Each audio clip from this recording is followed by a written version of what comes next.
할렐루야. 2025년의 두 번째 주일 예배로 영광을 받으시고 은혜 내려주실 우리 하나님 아버지를 함께 찬양합니다. 금년에 우리 교회의 표가 하나님이 자라나게 하시는 교회입니다.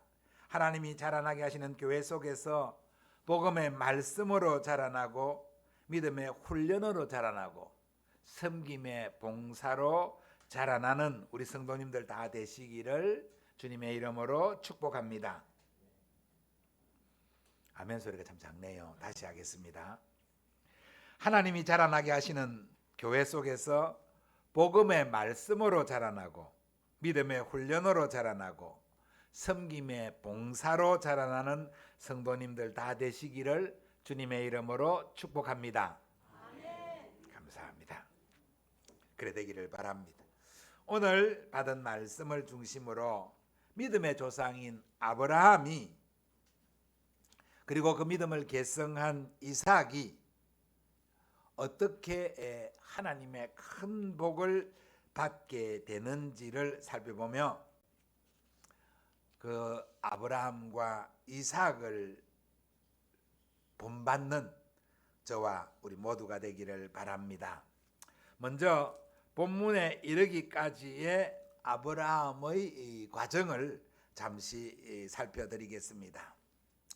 아브라함은 그의 아버지 나홀과 그의 아버지 데라와 그의 조카 롯과 그리고 아내 사라와 함께 그들의 고향인 갈대아 우르를 떠나 메소포타미아의 북부 바단 아람 지역 하란 성읍에 이동하여 거주하다가 또 그곳에서 하나님의 부름을 받고 75세 되던 해에 조카 롯과 아내를 데리고 다시 가나안 땅으로 이동하게 됩니다.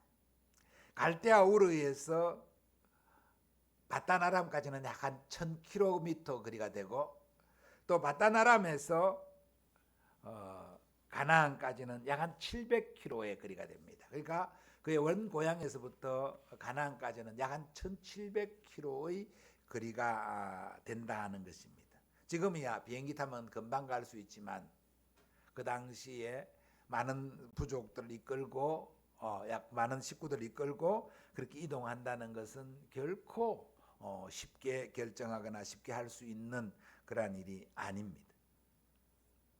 가나안으로 들어와서는 또 모든 게 잘 되는 게 아니라 큰 기근을 만나서 또 애굽으로 피난을 가기도 하고 또 하나님의 도움으로 그 애굽에서 또 많은 재산을 얻기도 하고 그 재산이 많아짐으로 그 조카 롯과 함께 동거함이 불편하여서 서로 헤어지기도 하고 또 헤어진 조카 롯이 그 지역의 전쟁에 휘말려 포로로 잡혀갔을 때에는 집에서 길린 318명을 동원하여 그돌라오멜의 5 왕을 추격하여 그와 전쟁을 벌이고 그 조카와 그 조카의 가족 조카의 재산들을 찾아서 돌아오는 그러한 일도 있었습니다.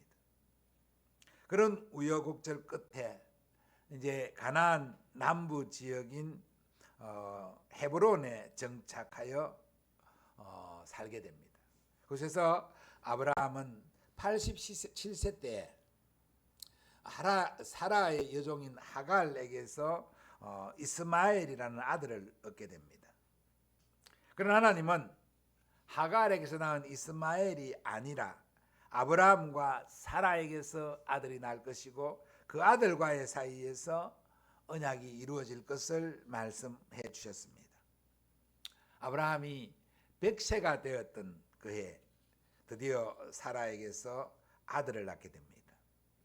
그러니까 첫 아들 이스마엘과 하나님의 약속한 아들 이삭과는 약 한 14살 정도의 차이가 나게 됩니다. 이삭이 젖될 무렵에 큰 잔치를 벌였는데 이때 이스마엘은 이삭을 놀리게 되고 이를 본 사라는 또 이스마엘과 하갈을 쫓아내게 됩니다. 이스마엘은 광야에서 활 쏘는 자로 자라게 되고 또 하갈은 이스마엘을 애굽 여인과 혼인시켜 나중에 이스마엘의 딸이 야곱의 아들 에서의 아내가 되기도 합니다. 아무튼 아브라함은 가나안에 들어와서 여러 가지 우여곡절을 겪었습니다. 그렇게 겪은 이후에 이제 이스마엘도 떠나고 이삭도 잘 자라나가고 있고 한 12년 정도의 시간이 흐른 후에 이삭이 12살 정도가 되었습니다. 그때 또 아브라함은 블레셋의 왕인 아비멜렉과 화친을 맺게 됩니다. 그리고 거기에 우물을 브엘세바, 맹세의 우물이라고 부르기도 했습니다. 거기서 여호와의 이름을 불렀다고 했습니다. 이렇게 가정적으로 또 외부적으로 안정된 이제 자리를 차지하게 되어 이제는 안정되어졌다. 더 이상 이제 뭐 걱정거리가 없을 것 같은 그런 순간을 맞이하고 있었습니다. 그때 하나님께서 아브라함의 일생일대의 시험을 허락하시고 아브라함의 믿음을 점검하고자 하십니다. 아브라함이 이 시험을 통과하는 그 과정을 본문이 상세하게 기록하고 있습니다. 이 본문의 말씀을 큰 복을 받는 믿음이라는 제목으로 우리 자신에게 도전하시는 하나님의 말씀으로 받기를 원합니다. 큰 복을 받는 믿음입니다. 큰 복을 받는 믿음은 먼저 믿음의 시험을 통과해야 합니다. 1절, 2절 말씀을 우리 같이 한번 읽어보겠습니다. 시작. 그 일 후에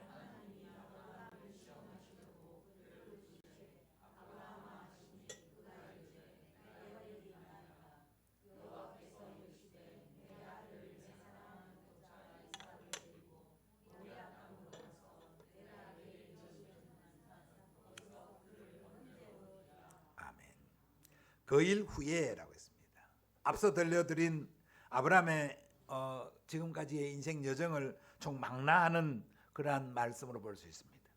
또 가깝게는 21장의 사건들인 아브라함이 하갈과 이스마엘을 집에서 쫓아내고 또 블레셋 아비멜렉과 화친을 맞음으로 집안에 우환이 없어지는, 그리고 외부적으로도 안정을 되찾는, 내후 외환이 다 없어진 안정된 그러한 상황을 의미하기도 합니다. 그 일 후에 하나님이 아브라함을 시험하려고 부르셨습니다. 아브라함에게 여러 가지 시험이 있었습니다. 네, 여기서의 시험은 그런 단순한 시험 가운데 하나가 아닌 믿음의 조상이 될 신앙의 최종 테스트라고 보는 것이 더 좋을 것 같습니다. 이 시험이기까지 갈대아 우르에서부터 하나님은 조금씩 믿음을 체크하시고 시험해 오셨습니다. 그리고 이제 결정적인 시험.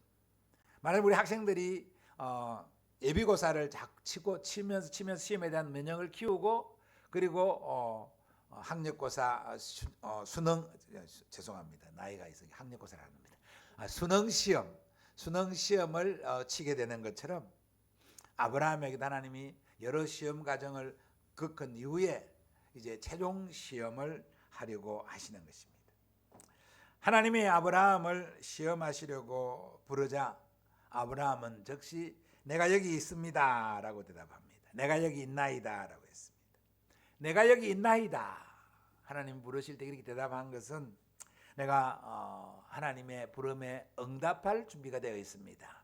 무슨 말씀이든지 하시면 듣겠습니다. 이런 고백이 아닐까 생각을 해봅니다. 준비되어 있습니다라는 것이죠. 믿음의 사람들은 언제나 이런 준비된 자세로 살아가야 할 줄 믿습니다. 이런 준비된 자세로 하나님 앞에 응답하여 복을 받은 사람들은 참 많습니다. 오늘 아브라함은 말할 것도 없고요. 사무엘이 그렇습니다. 어린 사무엘이 성전에 머물고 있을 때 어느 날 여호와께서 사무엘아 사무엘이라고 부릅니다.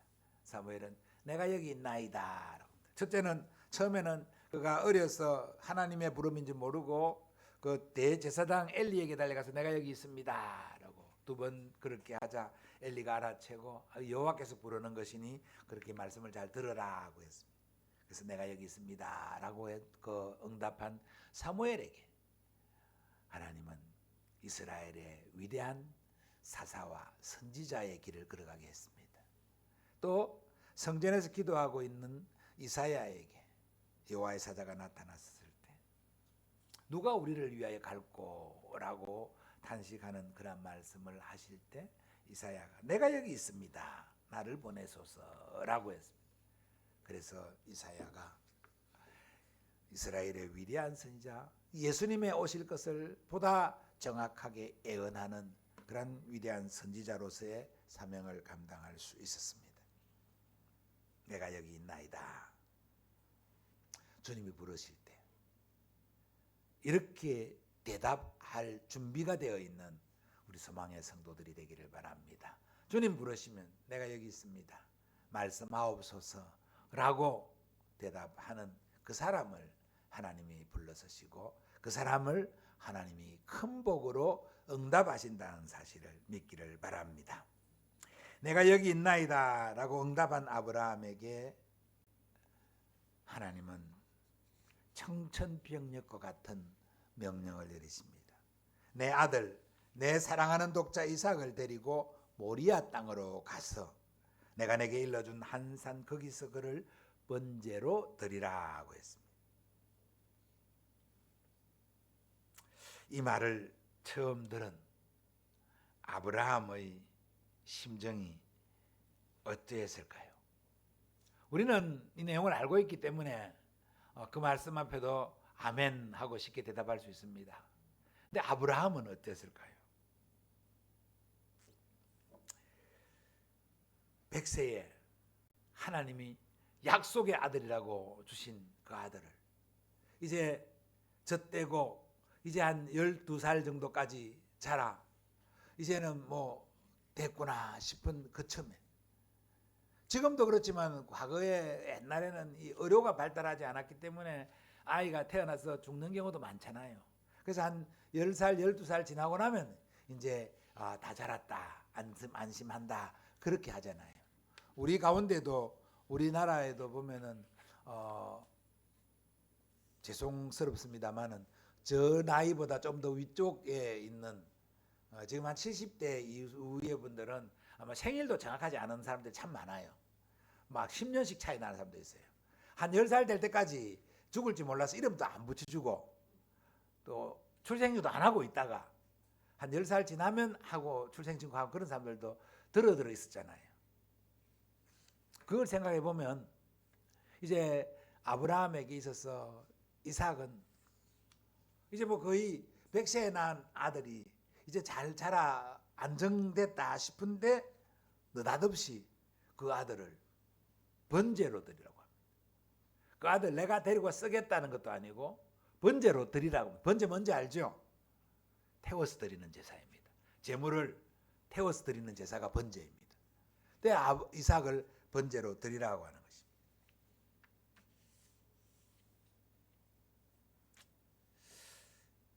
2절 이후에 아브라함의 어떤 반응 대꾸가 안 나옵니다. 그리고 3절 넘어갑니다. 그 2절과 3절 사이에 무슨 일이 있었을까요? 얼마나 큰 갈등과 번민과 고난과 분노와 상실감 뒤섞인 그런 일들이 있지 않았겠습니까? 여러분 상상을 해보세요. 하나님 말씀에 저항을 해야 되느냐? 지금까지 하나님을 믿고 왔는데 순종해야 되느냐? 하나님이 이 아들을 내게 주시게 될 때는 이 아들을 통해서 이 아들을 후손으로 바닷가의 모래알 같이 하늘의 별과 같이 많은 자손을 주겠다고 약속하셨는데 이 아들을 번제로 태워서 드리라니 어찌 된 말인가? 하나님이 실수하셨는가? 이런 고민이 얼마나 많았겠습니까? 또 아브라함은 그렇다 치고 아브라함이 이 아들을 사라의 품에서 어떻게 데리고 갑니까?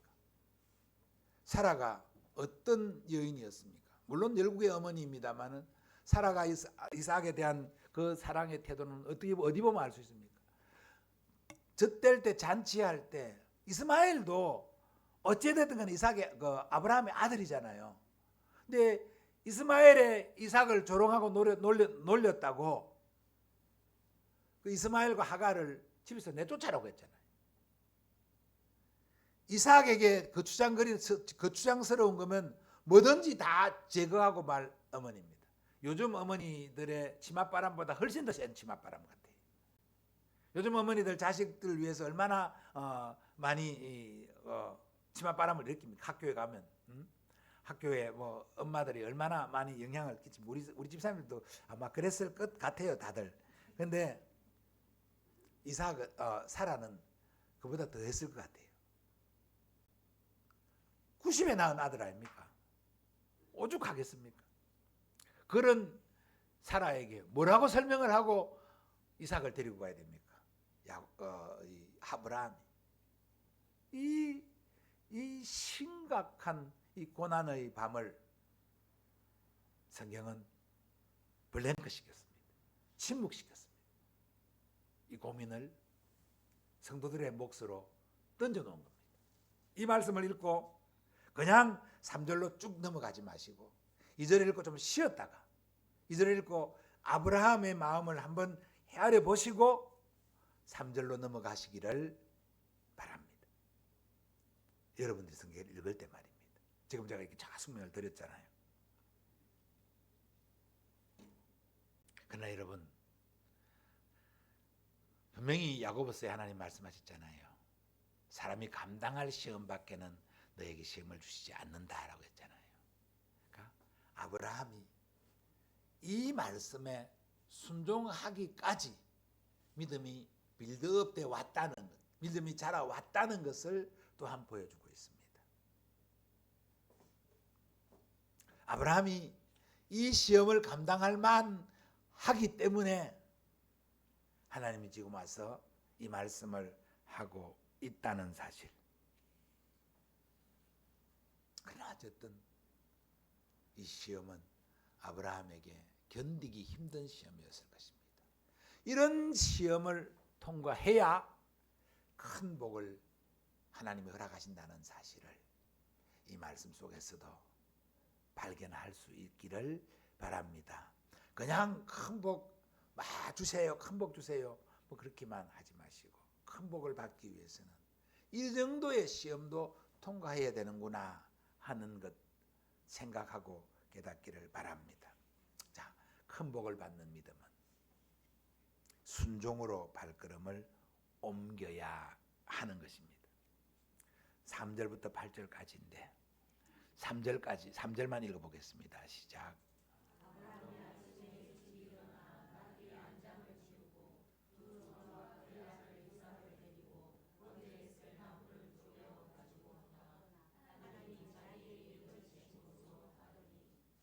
아멘.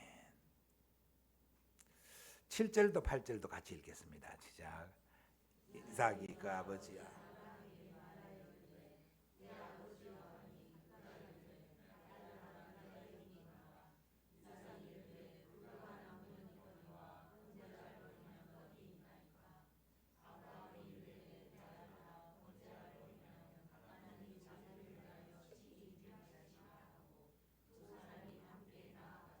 아멘. 아멘.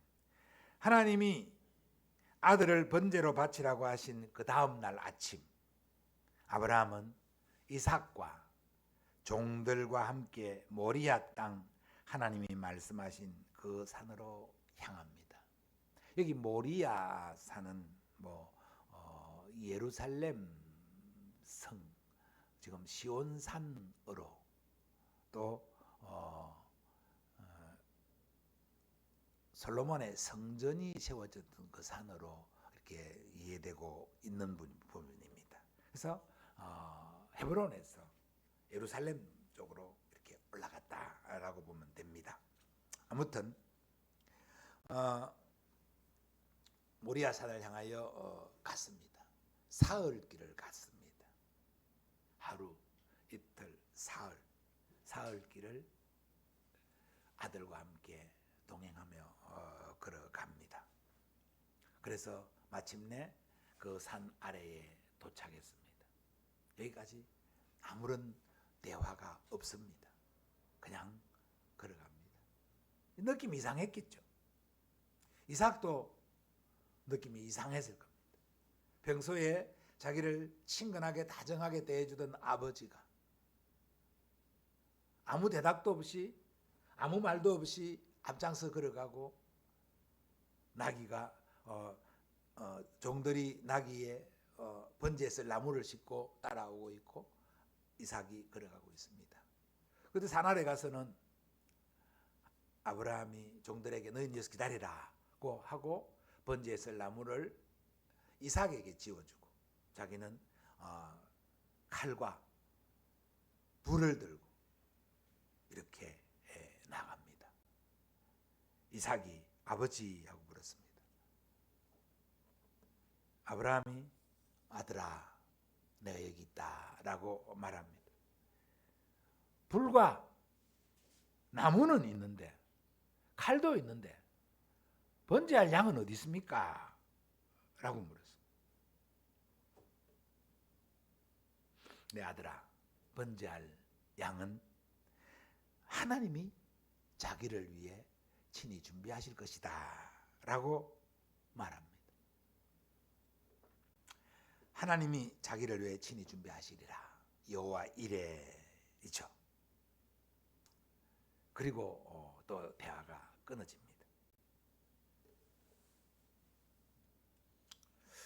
어린 이삭이지만 좀 이상하긴 했을 거예요. 그리고 일이 뭔가 심상치 않다는 것도 느꼈을 겁니다. 그런 적이 없었으니까요. 아브라함이 하나님을 예배할 때는 집에 양 가운데 아주 튼실한 놈을 잡아서 예배를 하나님 앞에 번제를 드리고 예배해 왔습니다. 그것을 보아온 이삭입니다. 그런데 이번에는 양도 준비하지 않고 가니 얼마나 이상했겠습니까? 그래도 이삭은 아브라함에게 순종하며 나아갔습니다. 그리고 마침내 산에 도착했습니다. 그리고 아브라함이 제단을 만듭니다. 제단 위에 나무를 올려놓습니다. 벌쳐놓습니다. 그 나무를 벌쳐놓은 그 위에 제물을 놓고 태우는 그런 예식이죠. 고대의 제사 방식입니다. 그래 놓았는데 갑자기 아브라함이 이삭을 결박합니다. 여러분, 아버지 번제할 양이 어디 있습니까? 물었던 이삭이었습니다. 그리고 산에 올라 제단을 만들었는데 이삭을 아브라함이 결박을 합니다. 이삭이 알았을까요? 몰랐을까요? 아, 번제가 내구나. 이삭이 알았어요. 근데 이삭이 도망을 안 갑니다. 저항을 안 합니다. 여러분 보세요. 이삭이 12살짜리 정도의 나이입니다. 아브라함 그러면 그때 어떻게 됩니까? 112살입니다. 고대에 물론 유목 생활을 하고 또 고대의니까 좀 강건하다 할지라도 이미 112살이 되면 할아버지입니다. 이삭이 도망갈 수 있습니다. 안 잡히잖아요. 아버지 왜 그러십니까? 하고 도망갈 수 있잖아요. 근데 이삭이 묵묵히 그 앞에 순종합니다.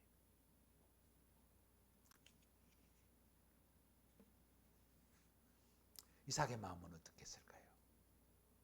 아, 하나님이 나를 원하셨구나. 그렇다면 내가 하나님께 순종해야지. 묵묵히 저항하지 않고 제단 위에 앉습니다. 눕습니다. 이게 순종이에요. 이삭의 이 순종의 모습은 예수님을 보여주고 있습니다. 예수님이 골고다로 올라가실 때, 십자가 위에 달렸을 때 아무런 저항하지 않고 순종했던 그 모습은 아버지의 뜻이 여기에 있었기에 그 뜻에 순종하며 나아갔던 것입니다. 아브라함의 순종, 그리고 아브라함을 배운 이삭의 순종이 이렇게 모리아 산 위에서 나타나고 있는 것입니다. 큰 복을 받는 사람은 이런 순종의 걸음을 옮겨야 한다는, 상식적으로 이해되지 않는, 도무지 받아들일 수 없는 그 상황에서도 순종하기까지 나아가는 이러한 모습이 하나님의 큰 복을 받는 비결임을 믿기를 바랍니다. 결단의 행동입니다. 9절부터 14절까지의 말씀인데,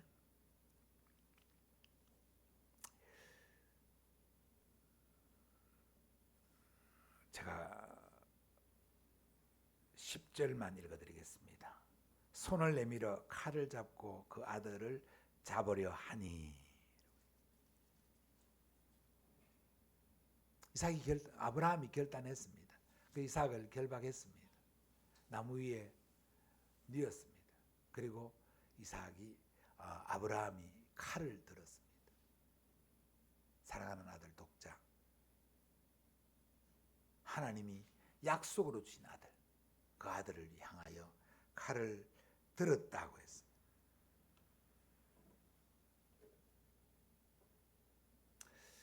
아브라함이 칼을 내리치려고 하는 그 절체절명의 순간에 하나님의 사자가 나타나서 급히 아브라함을 불렀습니다. 10절에 아브라함아 아브라함아 라고 했습니다. 하나님이 아브라함을 부르시되, 하나님이 아브라함을 찾아오셔서 이렇게 말씀하던 성경이 아브라함아 아브라함아 하고 부릅니다. 급한 거죠. 잠시 잘못하면 손을 내리칠 수 있으니까 급히 아브라함을 불러 세웠습니다. 그리고 이제야 내가 하나님을 경외하는 줄 아노라 하고 했습니다. 네가 네 아들 네 독자까지도 내게 아끼지 아니하였으니 내가 이제야 네가 하나님을 경외하는 줄을 알았노라 하고 했습니다. 우리가 경외라는 말을 쉽게 사용하잖아요. 경외의 무게감이 얼마나 되는지를 한번 느껴보시기 바랍니다. 하나님이 아브라함에게 시험하시려고 내 독자 이삭을 내게 번제로 드리라. 당장이 아니라 사흘 길을 걸어가면서 고민하고 또 그 산 위에 올라가서 이삭을 그 나무 제단 위에 올려놓고 거기서 칼을 들어 아브라함이 이삭을 치려고 하는 그 순간까지 그 모습을 하나님 경외의 모습이라고, 이제야 내가 하나님 경외하는 줄 알겠다라고 말씀하고 있습니다. 하나님을 경외하는 저와 여러분 되기를 바랍니다. 그렇게 아브라함은 결단했습니다. 그 결단의 결과 하나님은 큰 복으로 응답하십니다. 15절부터 19절까지입니다. 같이 읽겠습니다. 시작. 여호와의 사자가 하늘에서부터 두 번째 아브라함을 불러 이르시되 여호와께서 이르시기를 내가 나를 가리켜 명세하노니 내가 이같이 행하여 내 아들 내 독자도 아끼지 아니하였은즉 내가 내게 큰 복을 주고 내 씨가 크게 번성하여 하늘의 별과 같고 바닷가의 모래와 같게 하리니 내 씨가 그 대적의 성문을 차지하리라. 내 씨로 말미암아 천하 만민이 복을 받으리니 이는 내가 나의 말을 준행하였음이니라 하셨다 하니라. 아멘. 하나님이 아브라함과 언약을 맺으시면서 복을 주시는 그러한 장면이 창세기 15장에도 나옵니다. 그리고 창세기 17장에도 나옵니다. 그리고 22장에 나오고 있는데요. 15장의 복과 17장의 복과 22장의 복을 한번 비교해서 읽어 보시기를 바랍니다. 그리고 묵상해 보시기를 바랍니다. 22장의 복이 큰 복입니다. 15장에 복을 주시고 또 17장에도 복을 주신다고 했는데 22장에는 큰 복을 주시겠다 이렇게 하고 있습니다. 하나님이 큰 복을 주시겠다고 22장에 말씀하고 있습니다. 22장의 복이 얼마나 큰 복인지 여러분 묵상해 보시기를 바랍니다. 그런데 이 복이 그냥 주어진 복이 아니잖아요. 하나님의 말씀에 순종할 때, 하나님의 말씀에 순종하고 결단할 때 하나님이 이 복을 주셨다는 사실을 믿어야 합니다. 16절에 내 독자도 아끼시 아니한즉 내가 내게 큰 복을 주고 라고 했습니다. 18절에 내 씨로 천하 만민이 복을 받으리니 네가 내 말을 준행하였음이라고 했습니다. 아브라함과 이삭이 받은 복에 관심을 가진 사람들이 많습니다. 그런데 하나님은 오히려 아브라함과 이삭의 받은 복에 관심을 가지는 것이 아니라 그 아브라함과 이삭의 순종에 더 큰 관심을 가지고 계신다는 사실을 이 시간 깊이 깨닫고 믿는 저와 여러분 되기를 바랍니다. 하나님이 순종이 있은 후에 복을 주셨다. 우리가 복을 받으려면 하나님 말씀에 먼저 순종해야 된다 라는 사실을 오늘 말씀을 통해서 다시 한번 깨닫는 저와 여러분 되기를 바랍니다. 사랑하는 성도 여러분, 오늘 아브라함과 이삭의 이야기는 우리가 너무 잘 아는 내용 아닙니까? 그 안에서 다시 한번 새해를 시작하면서 우리의 믿음과 순종의 자세가 어떠해야 하는지를 살펴보기를 원했습니다. 복을 받으려면 시험을 통과해야 되는구나.